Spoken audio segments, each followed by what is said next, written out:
तो चलिए आज हम बात करते हैं सोलर सिस्टम के बारे में, जिसको हम सौर मंडल के नाम से भी जानते हैं। तो जैसा कि आप जानते हैं, हमारे सोलर सिस्टम में 8 ग्रह होते हैं जो कि यहाँ दिए हुए हैं, और इन ग्रहों को 2 पार्ट में डिवाइड किया गया है। एक इंटरनल प्लानेट जो कि यहाँ तक होते हैं, इनको इंटरनल प्लानेट के नाम से जानते हैं, एंड इनको एक्सटर्नल प्लानेट एंड ये जो यहाँ पत्थरों की ये बेल्ट जैसी दिखाई दे रही है, इसको एस्टेरॉयड बेल्ट कहते हैं। जो इसके अंदर होते हैं उनको इंटरनल प्लानेट, और जो इसके बाहर होते हैं उनको एक्सटर्नल प्लानेट के नाम से जानते हैं। और ये जो एक बेल्ट बनी हुई है, इसको क्यूपर बेल्ट के नाम से जानते हैं। तो चलिए अब इन प्लैनेट्स के बारे में और जानकारी इकट्ठा करते हैं। तो जैसा कि आपने देखा कि ये जो हमारा हो गया है, इसको एक और नाम से जानते हैं, टेरेस्ट्रियल प्लैनेट्स, और इसको जोवियन प्लैनेट के नाम से भी जानते हैं, जोवियन प्लैनेट्स के नाम से। तो जो ये जो 4 प्लैनेट होते हैं, ये चट्टानी पदार्थों के बने होते हैं, और ये जो प्लैनेट होते हैं ये गैसीय होते हैं, और इनमें रिंग्स नहीं पाई जाती हैं, और इनमें रिंग्स पाई जाती हैं। जैसे कि ये यहाँ ऐसे रिंग्स इसमें बनी होती हैं, इनमें रिंग्स पाई जाती हैं, और ये साइज में स्मॉल होते हैं और ये लार्ज होते हैं। तो चलिए अब एक एक करके इनके बारे में पढ़ते हैं। तो हमारा पहला प्लैनेट है मरकरी, इसको हम बुध के नाम से जानते हैं। तो इसके बारे में कुछ फैक्ट पढ़ते हैं। तो ये जो है ये सूर्य के सबसे नज़दीक होता है, और ये सबसे छोटा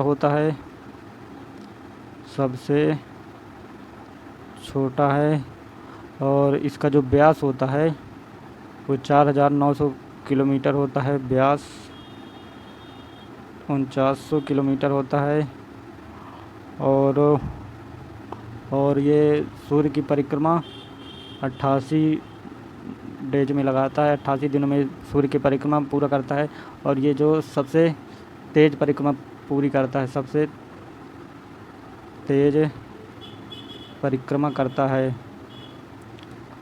और अब चलिए इसके बारे में पढ़ लिया, अब नेक्स्ट ग्रह के बारे में आते हैं। तो अब आते हैं हम शुक्र के बारे में पढ़ते हैं। तो ये हमारा शुक्र हो गया, और जैसा कि आपने देखा इसको एस्टेरॉयड बेल्ट इसको बोलते हैं, एस्टेरॉयड बेल्ट, और इसको बोलते हैं क्यूपर बेल्ट। तो अब हम वीनस के बारे में पढ़ते हैं। तो जो ये सबसे गर्म ग्रह होता है, सबसे ज़्यादा गर्म होता है, और इसका जो ये 478 डिग्री सेल्सियस इसका तापमान होता है, और इसको हम पृथ्वी की जुड़वा बहन के नाम से भी जानते हैं, क्योंकि इसका जो आकार है, इसका साइज और इसकी डेंसिटी जो है ये अर्थ के समान ही है, इसलिए इसको पृथ्वी की जुड़वा बहन के नाम से भी जानते हैं। और ये जो है ये क्लॉकवाइज डायरेक्शन में घूमता है, यानी क्लॉकवाइज मीन्स दक्षिणावर्त घूमता है, दक्षिणावर्त। तो ये दक्षिणावर्त घूमता है। और एक ग्रह और है जो दक्षिणावर्त होता है, तो उसको भी उसकी भी जानकारी यहीं कर लेते हैं। एक वीनस हो गया है, एक यूरेनस। ये 2 ग्रह हैं जो क्लॉकवाइज डायरेक्शन में घूमते हैं। तो ये फैक्ट आप ज़रूर याद रखिएगा। और इसको सुबह या भोर का तारा और शाम का तारे के नाम से भी जानते हैं। और ठीक है, इसके बारे में अब चलिए नेक्स्ट ग्रह के चलते हैं। ये हमारी पृथ्वी हो गई, अर्थ को हम जिसको पृथ्वी बोलते हैं। और इसमें जैसे कि आप जानते हैं यहाँ 70% वाटर होता है, जिस कारण से इसका कलर हमें नीला दिखाई देता है। और इसका एक उपग्रह होता है, प्राकृतिक उपग्रह है, तो जैसे चंद्रमा जिसको बोलते हैं। और ये सबसे ज़्यादा इसका डेंसिटी सबसे ज़्यादा होती है, डेंसिटी सबसे ज़्यादा होती है इसकी। तो अब थोड़ा यहाँ चंद्रमा के बारे में भी देख लेते हैं। तो जो चंद्रमा है ये एक अदीप्त उपग्रह है, मीन्स इसका स्वयं का प्रकाश नहीं होता है। अदीप्त का मतलब जिसका प्रकाश खुद का नहीं होता है, तो ये अदीप्त उपग्रह हो गया। तो अदीप्त जैसे तारे हो गए, इनके पास स्वयं का प्रकाश होता है। और जो इसकी रेडियस है, इसकी रेडियस है 1.74 इंटू 10⁶ किलोमीटर। और मून से यहाँ से पृथ्वी के बीच की दूरी, तो मून से अर्थ के बीच की जो दूरी है वो है 3,84,000 किलोमीटर। और जो चंद्रमा से पृथ्वी तक जो इसका प्रकाश आता है, मून से अर्थ तक जो लाइट आती है, तो उसको 1.26 सेकंड लगते हैं उसको आने में। तो चलिए अब नेक्स्ट ग्रह के बारे में पढ़ते हैं, मार्स, तो जिसको हम मंगल के नाम से भी जानते हैं। और इसमें आयरन ऑक्साइड पाया जाता है। आयरन ऑक्साइड के कारण ये मिट्टी लाल, आयरन ऑक्साइड के कारण इसमें मिट्टी लाल दिखाई देती है, जिस कारण से इसे लाल ग्रह के नाम से भी जानते हैं। और ये सेकंड स्मॉलेस्ट प्लैनेट है। पहला ये है बुध, दूसरा ये सेकंड स्मॉलेस्ट है। और इसके अकॉर्डिंग इसके 2 सैटेलाइट हैं, सैटेलाइट यानी 2 उपग्रह, प्राकृतिक उपग्रह। तो एक हो गया फोबोस और दूसरा हो गया डेमोस। और यहाँ जो है सबसे बड़ा एक ज्वालामुखी है, जिसको हम ओलंपस मॉन्स के नाम से जानते हैं। और ये ज्वालामुखी है, ज्वालामुखी।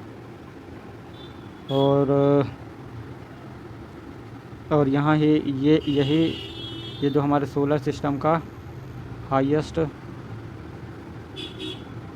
पर्वत भी है, सोलर सिस्टम का हाईएस्ट पर्वत। तो अब चलते हैं नेक्स्ट ग्रह के बाद तो हमारा ये जो हो गए ये एस्टेरॉयड बेल्ट के जो ये इंटरनल प्लैनेट होते हैं, ये हमारे ये 4 होते हैं, तो ये ख़त्म हो गए। अब आते हैं जुपिटर के, जिसको हम बृहस्पति के नाम से भी जानते हैं, बृहस्पति। और ये जो है सबसे बड़ा प्लैनेट होता है, सबसे बड़ा प्लैनेट है हमारे सोलर सिस्टम का। और ये सबसे ज़्यादा, इसको सबसे कम समय लेता है परिक्रमा करने में, मीन्स जो अपने अच्छे के परितः इस तरह घूमता है। तो ये सबसे 9 आवर्स एंड 56 मिनट लेता है, अप्रॉक्स हम मान सकते हैं 10 आवर्स। एंड यहाँ एक ग्रेट रेड स्पॉट नाम से एक तूफान आता है।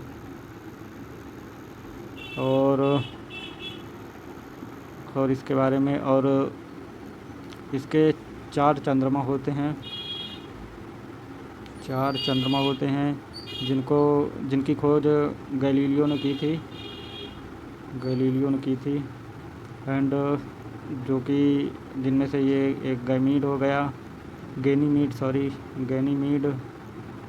एंड दूसरा आयो, एंड तीसरा यूरोपा, और चौथा जो है कैलिस्टो। तो ये, और ये जो है ये सबसे बड़ा है, गैनीमीड सबसे बड़ा है।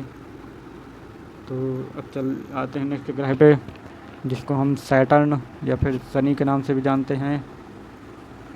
तो इसमें ये सेकंड लार्जेस्ट है, मीन्स ये बृहस्पति के बाद सेकंड लार्जेस्ट है। और इसमें रिंग्स बनी होती हैं, जैसे कि आप यहाँ देख सकते हैं, इनमें रिंग्स बनी होती हैं। तो ये जो रिंग्स होती हैं, ये जो रिंग्स आपको दिखाई दे रही हैं, ये छोटे छोटे पत्थरों और बर्फ़ के टुकड़ों से बनी होती हैं। छोटे छोटे पत्थरों, बर्फ़ के टुकड़ों और डस्ट से बनी होती हैं। छोटे पत्थरों, बर्फ़ के टुकड़ों और डस्ट से बने होते हैं। और इनकी डेंसिटी इतनी कम होती है कि ये पानी में तैर सकते हैं, डेंसिटी लो होती है, इनकी डेंसिटी काफ़ी लो होती है। और इसके जो चंद्रमा हैं, इसके 146 चंद्रमा हैं, प्राकृतिक चंद्रमा, जिनको हम सैटेलाइट के नाम से भी जानते हैं। तो जो इसका लार्जेस्ट चंद्रमा है, उसका नाम है टाइटन। और जो इसमें ये रिंग्स की खोज, जो इसमें रिंग्स है, इसकी खोज 1655 ईस्वी में हाइजीन्स ने की थी। हाइजीन्स एंड ये 1675 ईस्वी में क्लासिनी ने ये जो रिंग्स के बीच आपको गैप दिख रहे होंगे, ये जो गैप दिख रहे हैं, इसके बीच ये जो यहाँ गैप दिख रहे हैं, गैप की खोज क्लासिनी ने की थी।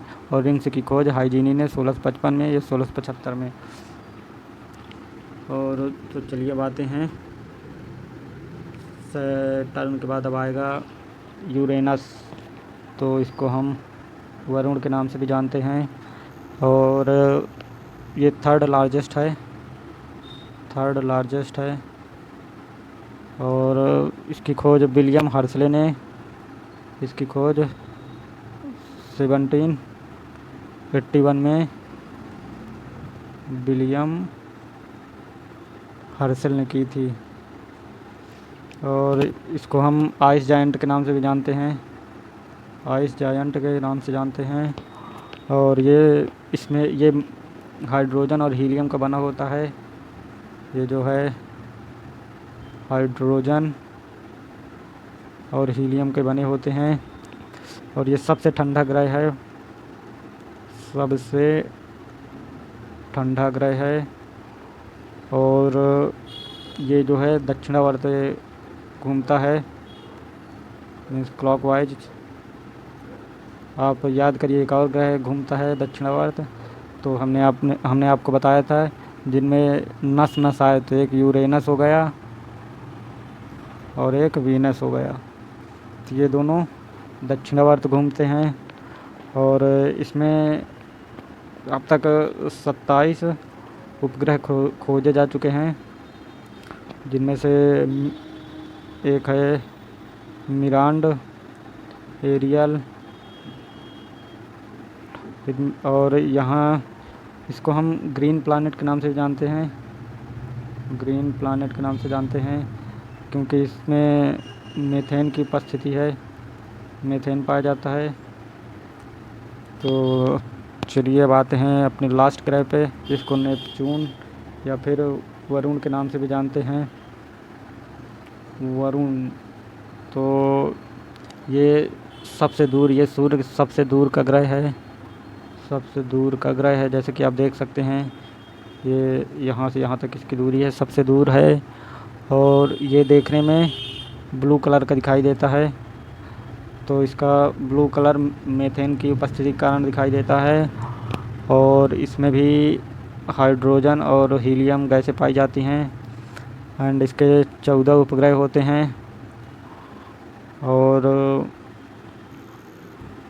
इसकी खोज जो नेपच्यून की खोज है ये 1846 में गणितीय के माध्यम से इसको सोचा गया था, मतलब गणितीय कैलकुलेशन के हिसाब से इसकी उपस्थिति देखी गई थी।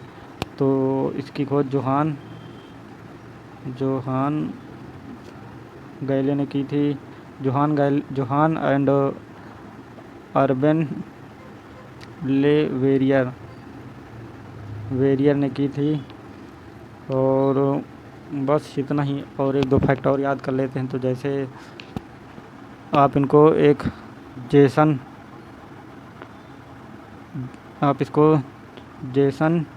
EBM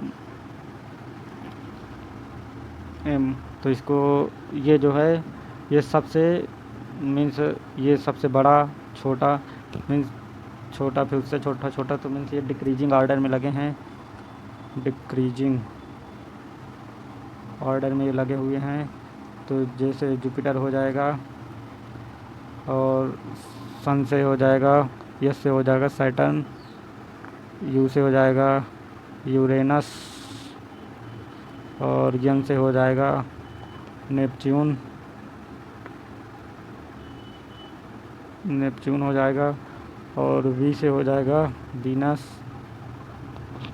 और यम से हो जाएगा मार्स, और फिर यम से हो जाएगा सबसे लास्ट में मरकरी हो जाएगा। तो इसको आप ऐसे याद करते हैं, जाओ सन EVM में। तो आप ये इस ट्रिक के माध्यम से इनका डिक्रीजिंग ऑर्डर याद कर सकते हैं। तो चलिए अब यहीं से ख़त्म करते हैं।